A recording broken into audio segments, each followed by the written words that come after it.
We've had a history in supportive housing for members who are unhoused and connecting them with community services, where we've had an impact for about 12 years. And through that, we learned about the Accelerating Investments in Healthy Communities program, where we really were able to refine our overall strategy and connect not only how we partner and how we give, but also made strides in how we invest. And in this past year, through the program, we made a commitment of $15 million specifically of program-related investments to support affordable housing in our region. As a system, our roots are really as a public hospital. We are our origins go back to the public hospital, or the city hospital for Boston, and that orientation toward public service and really serving as a safety net provider is really woven into the fabric of our operations, and also woven into who we serve and the role housing and homelessness, as well as other social determinants of health, play for our patients. So I think that has the profile of patients and members in our system has definitely impacted the way in which we think about and feel committed to and responsible for a community-based approach to addressing those social needs.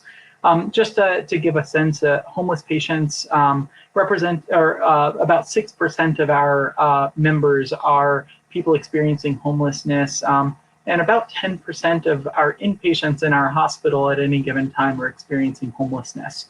So the pressing and urgent challenge of housing and homelessness are really visible to us, even in the day-to-day work that we do on behalf of patients and members.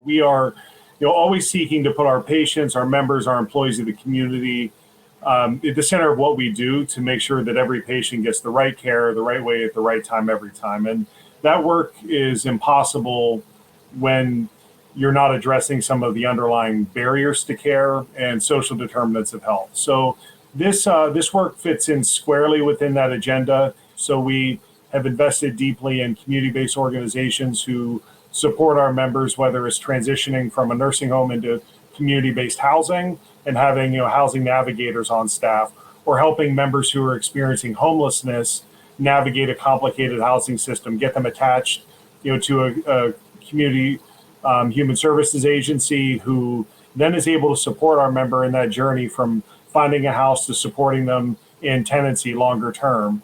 By making investments like this, we can impact health, quality, and cost over the long run, as we look at how these investments then impact members' health and employee health and the health of the community at large. So it is a critical part of our larger strategic plan.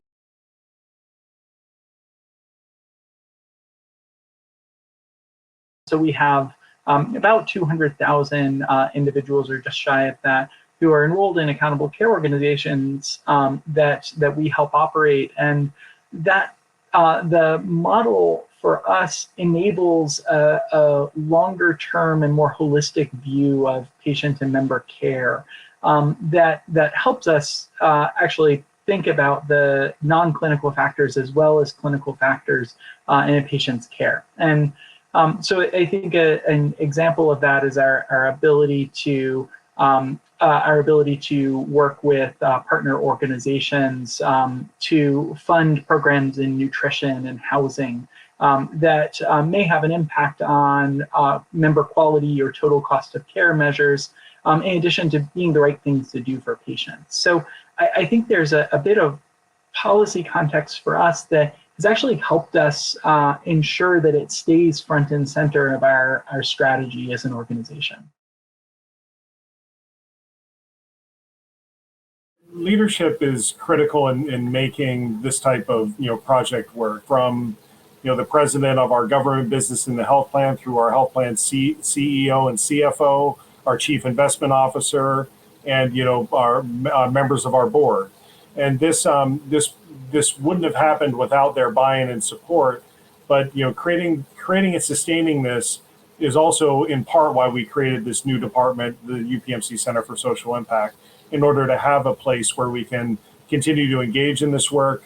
And something that I learned very quickly was, that people in housing speak houseish and people in health speak healthish, and the two shall never meet.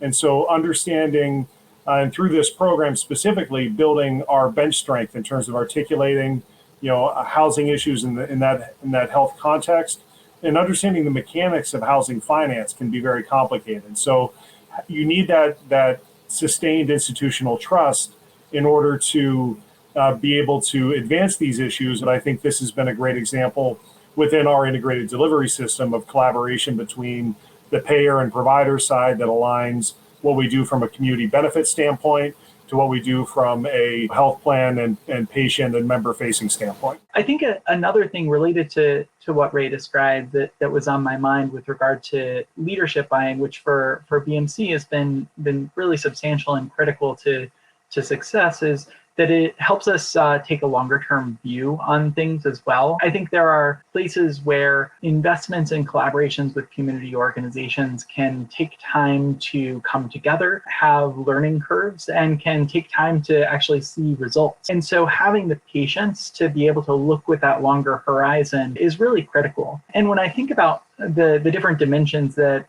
our leadership is thinking about and tracking in terms of the impact that we're having through investments like this, there are kind of 4 criteria that come to mind that have been helpful for us. The first is just thinking about overall fit with mission and purpose of the organization for community benefit.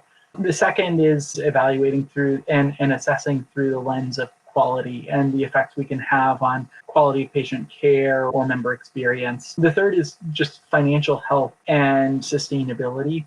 And then fourth, and one that we're focusing and investing on increasingly, is equity, and thinking about investments in this space more broadly through an equity and in particular a racial equity lens.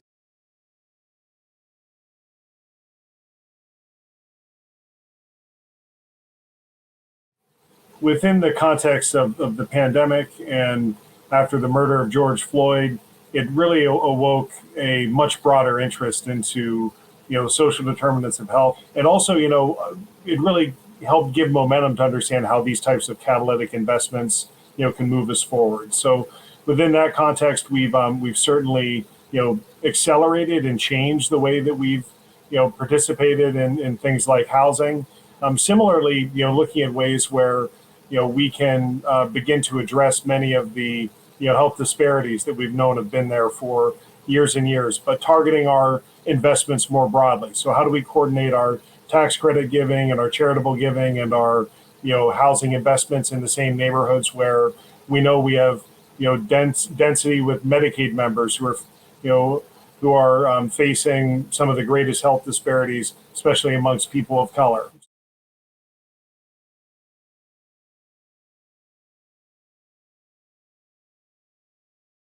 We've partnered with community-based organizations more actively to help reach our members on issues such as vaccines.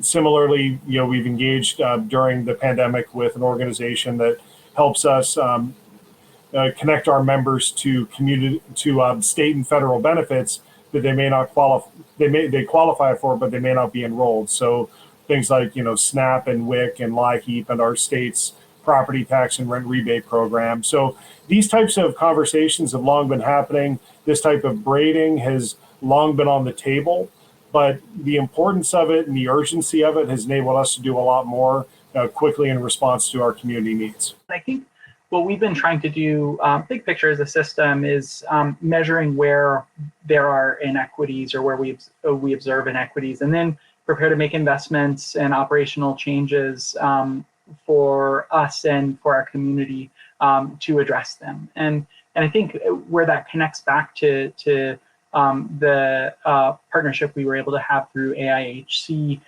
is just thinking about housing affordability and homelessness as intersectional issues with race and racial equity. And just thinking about in Massachusetts, the rate of homelessness among Black people, I believe, is about 6 times what it is among white people. And so I think there is a charge there through from an equity viewpoint of making sure that we are doubling down on efforts like like this, informed by what we've learned through AIHC, in order to address that inequity as we see it in our patient population, so in our community more broadly.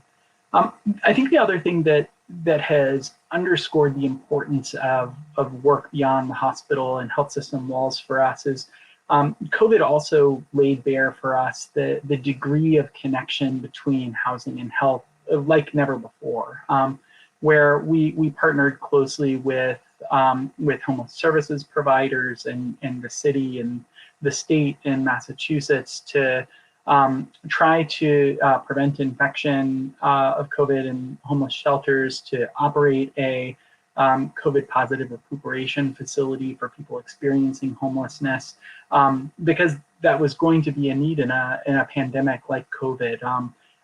And work had to come together quickly and very collaboratively. And I think it's a place where, housing status clearly had a relationship with or an intersection with vulnerability to COVID and kind of drew us all or brought us all together. And I think that has actually been an important galvanizing force for us as well. Building bridges takes time and takes effort. And so being prepared to put in the legwork, look for kind of shared interests and opportunity to change things that have been siloed or haven't worked as closely together in the past. And that's been something we've tried to do and has been an integral part of our path. Time plus persistence is an incredibly powerful combination, and as the saying goes, luck comes to the prepared mind. So if you can be prepared, develop a plan, find places where it aligns with your business interests, with your mission, with your overall goals of your organization. Don't expect to be going it alone. Braiding is central to all of this work. So, don't think you're out there alone. It's, join the existing parade. Get out there and get in it. There are others out there that are, pushing towards the same fight.